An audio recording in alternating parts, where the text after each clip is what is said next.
শুনলে অবাক হয়ে যাবেন, 3 লক্ষ পুরুষ পাওয়া গেছে যারা লক্ষ্মী ভান্ডার পেতে।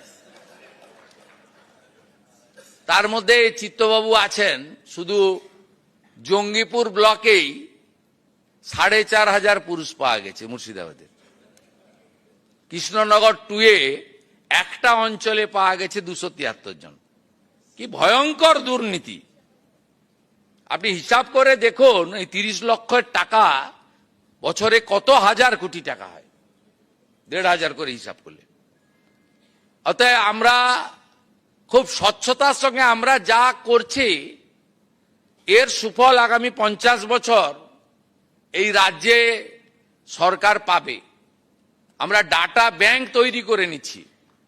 আপনি ভাবলে অবাক হবেন, বিধবা ভাতাও পুরুষদের দিয়ে গেছে।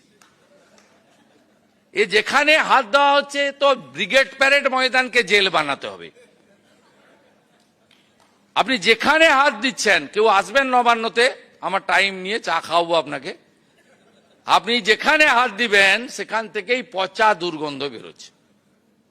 অতএব এইরকম গুরুত্বপূর্ণ সিদ্ধান্ত আমরা নিয়েছি। মহিলাদের সরকারি বাসে আমরা ফ্রি রাইড, 0 ভ্যালু টিকিট করে দিয়েছি।